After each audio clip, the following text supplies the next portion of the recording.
Hello everyone, I welcome you all. र आज चाहिँ क्लास 10 अप्सनल म्याथमा सोधेको एकदमै इम्पोर्टेन्ट क्वेसन र यो क्वेसन चाहिँ मलाई आशाले सोधेको छिन्।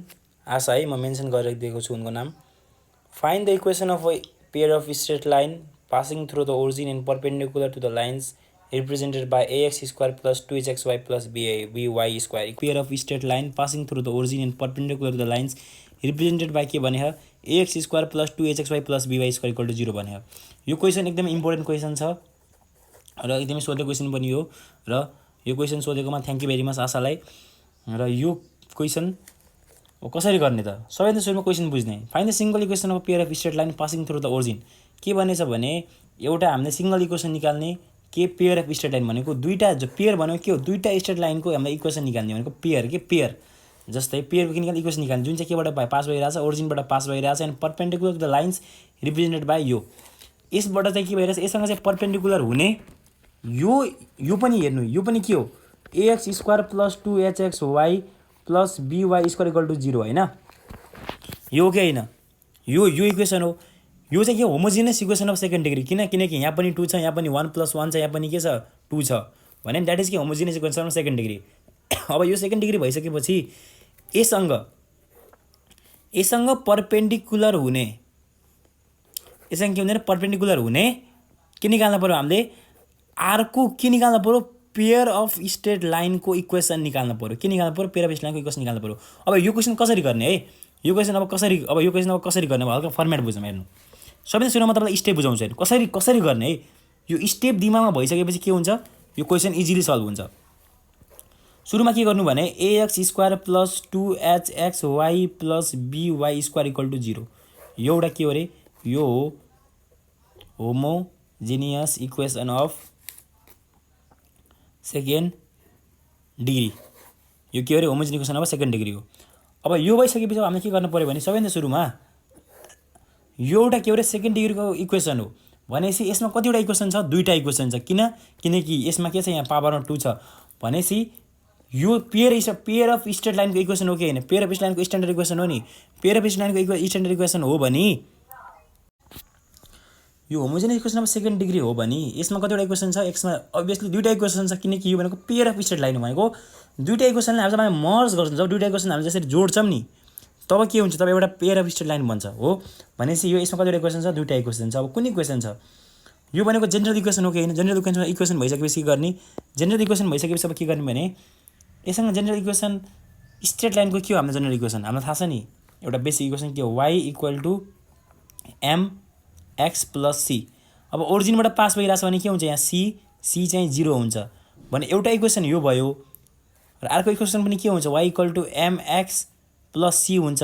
तर c के हुन्छ? 0 हुन्छ। 0 भएपछि अब यो भयो, दुईवटा इक्वेसन भयो होइन? तर के छ? तर दुईवटा लाइनको के हुन्छ? स्लोप चाहिँ फरक हुन्छ। के हुन्छ र? स्लोप चाहिँ फरक हुन्छ। के हुन्छ? स्लोप चाहिँ फरक हुन्छ भनेको यसबाट कतिवटा इक्वेसन निस्किने रहेछ? दुईवटा इक्वेसन हुने रहेछ। दुईवटा इक्वेसनलाई जब मल्टिप्लाई गर्छौँ तब के हुन्छ? एउटा इक्वेसन निस्किन्छ हो कि होइन? निस्किन्छ भने क्वेसनले के भनेछ भने find the single equation of straight line passing through the origin and perpendicular to the line represented by यो इक्वेसन। यो इक्वेसनसँग परपेन्डिकुलर हुने, यो इक्वेसनसँग के हुने रे? परपेन्डिकुलर हुने के निकाल भनेछ? सिंगल इक्वेसन निकाल भनेछ। स्ट्रेट लाइनको सिंगल इक्वेसन निकाल भनेछ भने हामीले सुरुमा के गर्नु पर्यो? यो इक्वेसनलाई के गर्नु पर्यो? दुई भागमा तोड्नु पर्यो। के गर्नु पर्यो? दुई भागमा तोड्नु पर्यो। तोड्नु भनेको के अरे? एउटा यो दुई भागमा तोड्नु पर्यो। र अब यससँग के निकाल्ने? अब यसको परपेन्डिकुलर निकाल्ने र यसको परपेन्डिकुलर निकाल्ने र दुईटालाई फेरि मल्टिप्लाई गरेर के गर्ने? यससँग हुने परपेन्डिकुलर इक्वेसन निकाल्ने।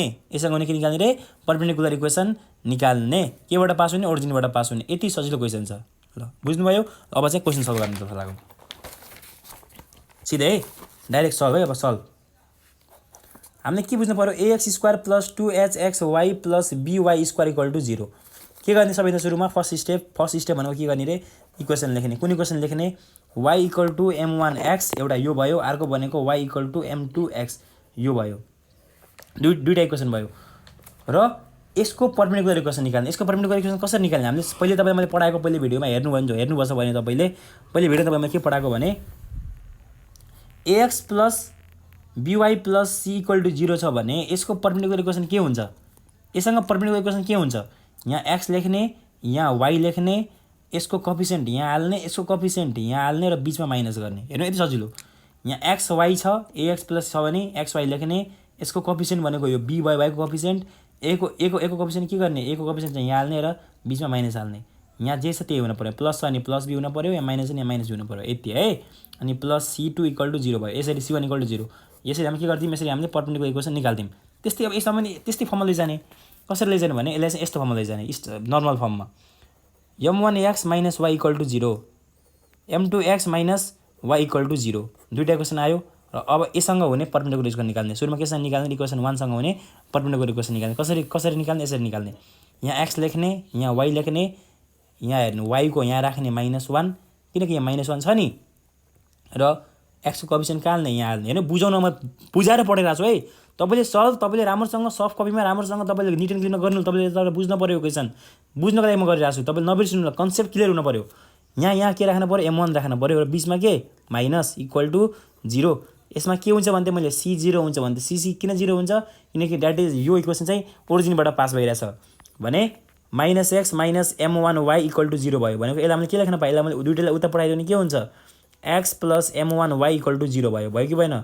सेम सिमिलरली यो पनि सेम त्यस्तै हो। यहाँ x लेख्ने, यहाँ y लेख्ने, यहाँ यसको यहाँ हाल्ने -1, यसको चाहिँ कहाँ हाल्ने, यहाँ हाल्ने -m2। -1 किन हाल्ने, किनकि यसको अगाडि माइनस छ के, माइनस छ, प्लस भएको हाल्न पर्थेन। = 0 भनेको के आयो, उता लाँदाखेरि के आयो, x + m2y = 0 भनेको के रहेछ, दुईटा परपेन्डिकुलर इक्वेसन आयो। अब के गर्ने, इन्डिभिजुअललाई मल्टिप्लाई गर्ने। अब के गर्ने, इन्डिभिजुअललाई मल्टिप्लाई गर्ने। कसरी मल्टिप्लाई गर्ने, यसरी गर्ने। x + m1y, x + m2y = 0। यसले यसलाई है, x ले मल्टिप्लाई गरे x² भयो, plus x m2y plus m1xy, हेर्नु है, अनि प्लस m1 m2y = 0। अब यो भनेको के हो, x² प्लस xy सेम छ भने के गर्ने, xy कमन लिने, m1 + m2 गर्ने, प्लस m1 m2y = 0। र तपाईलाई मैले के कुरा भनेको थिएँ र भन्न बिर्सेको थिएँ भने यो यहाँ m1 र m2 आयो, यहाँ m1 र m1 * m1 आयो। तपाईले के कुरा मेमोराइज गर्नुपर्छ भने, m1 * m2 भनेको के हो र m1 + m2 भनेको के हो। तपाईले के गर्नु पर्यो, तपाईले यो कुरा चाहिँ तपाईले क्लियर हुनु पर्यो। m1 + m2 भनेको के हो भने -2h/b, -2h/b, यो भनेको के हो, a/b। यो चाहिँ के गर्नु पर्यो, कन्ठै हुनु पर्यो है। कसरी आयो, यसको डेरिभेटिभ लामो छ, त्यो छोडिदिनुस्। यहाँ हेर्नुस्, यति चाहिँ बुझ्न पर्यो भनेको x² प्लस xy, यसको ठाउँमा के लेख्न पाएँ, -2h/b लेख्न पाएँ, प्लस यसको ठाउँमा के लेख्न पाएँ भाइ, a/b into y = 0 है। हेर्नु है, फेरि यता लेखिदिन्छु भने के लेखेँ, यहाँ x² - 2h/b, यहाँ प्लस छ, हेर्नु है, प्लस छ, अनि xy प्लस a/b अनि y = यहाँ के 0। अब हेर्नु, अब आइसक्यो, plus into minus, -2h/b xy plus a/b y = 0। b common छ, अब तिनटाको एलसिएम दिनु के हुन्छ, b आउँछ एलसिएम। यहाँ अब हेर्नु, यहाँ b छैन भने के हुन्छ, bx² - 2hxy प्लस ay है, सरी यहाँ हल्का यतिको मिस्टेक भयो, यहाँ ay होइन, यहाँ ay² हुनुपर्ने हो। यहाँ के हुनुपर्ने हो र, यहाँ ay² हुनुपर्ने हो। ay² हुन्छ कि हुन्छ, किन हुन्छ, m1 * m2 = कति हुन्छ, यहाँ 2 हुन्छ है। यहाँ के हुन्छ अरे, 2 हुन्छ। यो चाहिँ ध्यान दिनु ल, यहाँ कति हुन्छ, 2 हुन्छ। मिस्टेक हुनु भएन है, यहाँ 2 हुन्छ, 2 = 0। अब के भयो, bx² - 2hxy plus ay² = b * 0 0 भनेको that is the required equation. हेर्नु है, यति सजिलो छ क्या यो गर्न, यति सजिलो छ। अब बुझ्नुभयो किन तपाईँले, तपाईँले बुझ्नुभयो। अब फेरि एकचोटि सर म बुझाइदिन्छु। सुरुमा के गर्ने, यो इक्वेसन लिने, यसबाट दुईटा इक्वेसन मान्ने, यसको के गर्ने, यसको चाहिँ परपेन्डिकुलर इक्वेसन दुईटा निकाल्ने, यसलाई के गर्ने, मल्टिप्लाई गर्ने। मल्टिप्लाई गरिसकेपछि m1 र m2 को ठाउँमा के लेख्ने, m1 * m2 को ठाउँमा a/b लेख्ने, m1 + m2 को ठाउँमा -2h/b लेख्ने, र के गर्ने, यसलाई सल्भ गर्ने। Thank you very much. यस्तो भिडियो हेर्नुको लागि मलाई फलो गर्नु होला र मेरो युट्युब च्यानलमा जोडिनु होला। धन्यवाद।